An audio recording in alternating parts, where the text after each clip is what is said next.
Hi, everyone. Thanks so much for joining us here on the Daily Racing Form YouTube. I'm Gino Buccola alongside Ashley Mailloux. We'd love to hear from you in the comments section. Drop a comment below. Make sure you subscribe to the YouTube channel. Thanks to producer Lucia for helping us out with this preview as we head on over to Woodbine. We're going to take a look at race number 10 for Saturday. It's the Grade 3 Valedictory as they're winding down the Woodbine meet up there. Ashley will have another graded stakes here going a mile and a half on the synthetic surface, and we're doing this before the morning line is out, but horses I think that will take some support in here. Towards the outside, you have Jokestar, who comes off of a pretty good runner-up effort last time out in the autumn.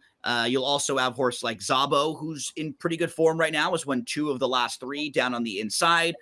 Toss and Wish is grade 3 placed on the grass, comes off of a win on the turf most recently. I think a couple of those horses will be, top tier contenders in here. I'm not sure if any one in particular will be an overwhelming favorite.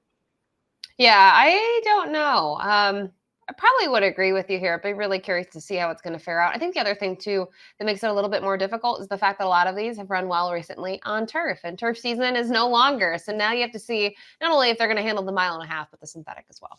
It's like they're trying to get one last shot in for a graded stakes up at Woodbine before the meet closes, because you're right. As we move to the pace projector, we've got some horses who have been on the grass, others who have been going shorter. So a mile and a half on the synthetic is not necessarily a surface and a distance that we see for a lot of these horses. They have passing game projected to be up front, actually cutting back from a 2-mile race on the turf. But for the bulk of his career, he has been going shorter than this on the dirt. So I wouldn't be surprised to see him up front.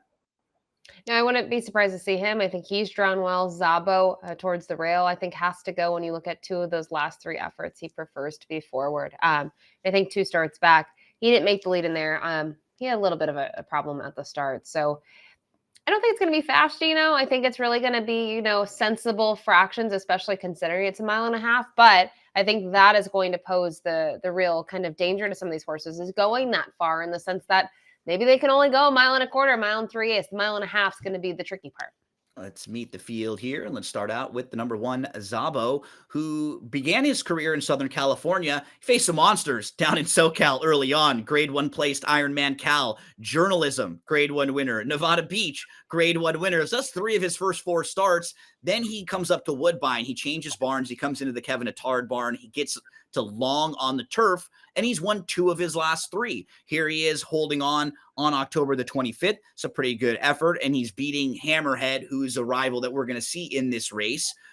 This will be first time on the synthetic for him, but he's been training pretty well on the synthetic, and he just seems like he's in good form and in, much better form than he was earlier on in his career.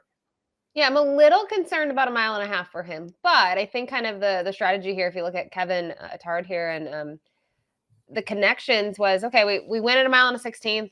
We know he's got early speed. Let's send him longer. Let's send him a mile and a half. They do it, doesn't work out. They cut him back slightly to a mile and 3/8. He's able to win. I think he's gotten a lot of fitness out of those last 2 races. So that now I would expect him to run better at the mile and a half, assuming that the surface is to his liking. And maybe he doesn't get pushed to the outside by passing game. I'm curious to see what happens between the 2 of them early on, because passing game went 2 miles on the turf last time out, flashed some speed, finished second in a stakes race there. Now he cuts back to a mile and a half.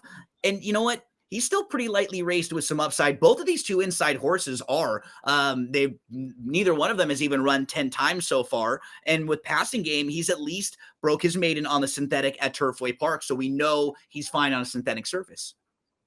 Yeah, and the barn here, Richard Hendricks, this is what they do, right? They race at, Fair Hills. They race at other places as well. So I think this really came down to finding a surface and a spot where this horse was going to get distance. And I think it bodes well, as we've talked about. He has performances over a synthetic track at the Tapito over at Turfway Park, and I think they're both good in terms of the numbers that came back. One was a win, gate to wire. The other one, he didn't really pass horses in there. He finished mid-pack, but it's not like he was, embarrassed in that spot. So I think this horse is a little intriguing if you can get past the fact that he can be inconsistent at times. He does throw a really dull race, and one of them, it wasn't like he was that big of a price. Maybe it was the off track, though. Hammerhead is still a non-winners of 2. Stakes placed on the synthetic at Gulfstream Park earlier on in his career. We did just see him finishing second behind Zabo. He was favored that day. Going to have to turn the tables on Zavo and face a tougher group in here. Yeah, he is, and Zabo's his stablemate. So Kevin Attard has both of these horses. I think they both ran fine. I do think, the more I look at it, that race on October 25th, kind of a merry-go-round race at the top two. I mean, I will give a lot of credit to Ocean Atlantique, who closed from off of it, actually closed from last in there to finish third. But the top two were able to control it. I think Hammerhead here, does he go back to those tactics? I don't necessarily know. I think it's going to come really down to those fractions early on, right? The opening quarter, Gino, because look at him prior to that in the races where he was third behind Wyoming Bill and second to West Side Tide. He was closing from off of it. So I think it's really going to be pace dependent the trip that he gets. Lost Ark is a multiple stakes winner. He comes off of a fifth place finish. He was out really, really wide. He drew post 11 of 11. He was three deep. He made this big early move up to just a couple lengths off, but I think he got a little bit flat. And it was kind of hard ridden to try to keep up with that group. He'll now be going longer. And there's a lot of horses like this who just don't have a bunch of experience going this type of trip. And he only has a couple races on the synthetic. Could you get a read on him? No, and look at him at his beginning when he was with Todd Pletcher. Talk about names that he's faced: Carl Spackler, Krupe, Forte, Red Rat One, Major Yeah. Dude, and some of his dirt races weren't bad. He did win a stakes race, and he obviously had a couple of stakes race wins as well. I don't think the distance is a problem for him. He wanted a mile and a quarter, and I really like that race when you go back to it if you're able to kind of trust that form. But as of late, his best race obviously is the 1-2 back, but he did get caught late in there. I thought it was a good effort. Jayhawk came back to win in the following outing. A horse that's had a pretty decent season up there. We'll see. Like that Emma climbs aboard. I don't use this horse, but honestly, the more I kind of look into those numbers, taking a huge boost in those last two with those 90 buyers. If I were playing any sort of exotic, I'd actually now probably toss in this horse at a big price. Started to warm up more to Toast and Wish, grade 3 placed on the grass. I mean, you look at the last 5 or 6 races, Ashley, they're all pretty good. And the only one that's bad performance is when he found the grade 1 Canadian International foes a little bit too tough. 4 of the other last 5, all very, very nice.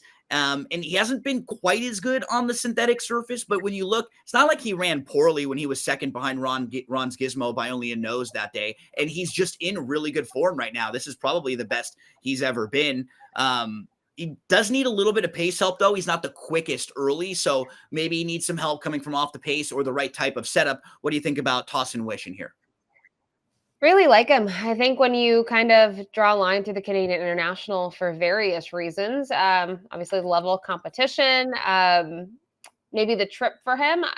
I know he's typically going to close from off of it. He's probably going to be towards the back. You can even see that in shorter fields. I just wonder if he could be a tad closer. Does that help him? I don't think they're going to really change his running style. Fraser Abley knows him extremely well.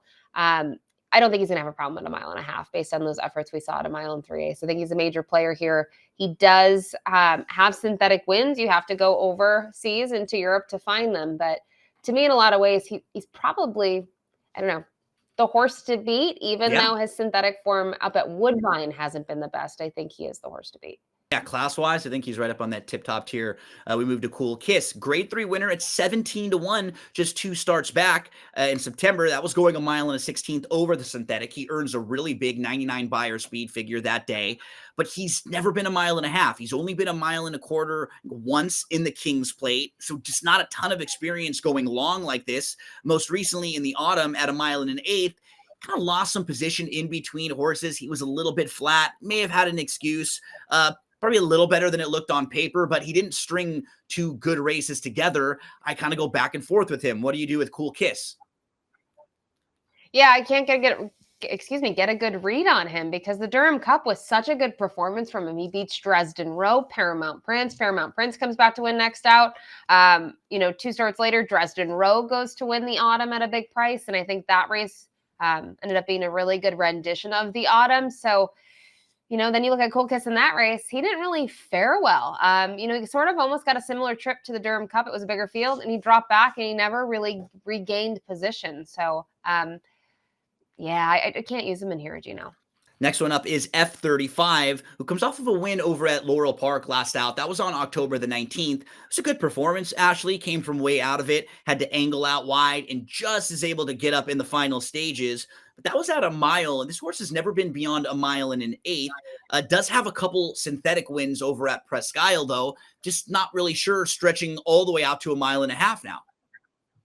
Yeah, I think this is actually probably a conscious decision on their part. They really probably want to see how far he can go because he has been rolling late in some of his races and he hasn't been able to get it done. Look at the race 5 back. Look at the race, 8 back at a mile and an eighth. He needed a little bit more ground. And I do think it fares well for him that he has those races at Presque Isle where he's been able to win both of them. He reminds me of some others in here, a little bit like Toes and Wish, where I think they're going to have to roll from off of it. They do need a little bit of pace help, but some of his races haven't been the quickest, and he's still been able to make up ground. So that makes me at least a little hopeful here that the added, distance does play in his favor. Yeah, he's in career best form right now. That was a best Beyer speed figure that he had last time out. We move to Junipero Serra, who is 0 for the last 9. It's been more than a year now since he's been into the winner's circle. Very good claiming barn. Martin Drexler claims this one for 32, steps right up into graded stakes. Junipero Serra did finish 6th in this race last year. Can you build a case for him? No, you mentioned he's 0 for 9. I think after he had the win streak, I played him in the following race, which I believe was Woodbine Mile weekend, and I've been chasing him some ever since, and it just really hasn't worked really well. And I think kind of looking at his body of work, I just am not enamored with these races. You mentioned he does go to a barn that does really well off the claim. They do very well claiming off of Mark Casse as well, and they spend a lot of money on their claims. So maybe he takes a step forward. Obviously, they want to take him long again. He did race in this race last year, but he didn't fare too well. So I'm going to have to pass on him in this race. Another horse who's in good form, but we're just not really sure about the distance, is Jokestar, who's grade 3 placed, who comes off of a runner-up effort going a mile and 8 last time out. He's only been a mile and a half once. That was back in 2024 on turf in the Breeders' Stakes, just before a very, very long layoff. We saw him go a mile and a quarter in the King's Plate. Here he is finishing 2nd. And he did have some legitimate trouble in this race, Ashley. He got stopped down on the inside. He had nowhere to go. He got shuffled back to 10th. Last in the field, and then he finally found room. He angled out, and he really closed well when he got that room to win the photo for 2nd. So I thought it was a good performance from him. I think he is one of the top contenders in this field, but even the top contenders aren't really proven going a mile and a half on the synthetic. That's what makes it kind of a tricky race to handicap. Yeah, and I think, when you look at the way that he ran 2nd in the autumn, I said it was a pretty good rendition. I think Dresden Rowe got back to winning ways after, not being able to win in the prior 4 starts this year. But look at his body of work. I mean, in terms of a distance male horse last year, he was the one at Woodbine that they were all chasing, a really consistent type and a fun horse to watch. And Jokestar was, making up that ground. I would say that this one's homebred for the Allwellings is just a better 4-year-old than he was a 3-year-old. I think he's really taken, steps forward. I think he's learned a lot. He's grown in his races. He's gotten trips where he's rallying from last or he's rallying from mid-pack. He's been able to overcome those trips. So if you watch the full replay for the autumn, I think you'll be even more impressed with his runner-up placing. We round things out and move to selections. So, Ashley, how are you going to stack them up in here, heading to the number 5? Yeah, I think for me, when I was trying to get it down to the 5 or the 9, who's going to be the top pick, I just had a little bit more confidence in the terms of the distance for Toes and Wish. I did mention it earlier. I think the one thing that works against him, as well as the horse that I use in 3rd, the 7 in here, is going to come down to pace, where I would think the Jokestar is actually going to have the jump on them, but you talked about it. The distance is a little bit of a question. So I just had a little bit more confidence in the Mark Casse runner.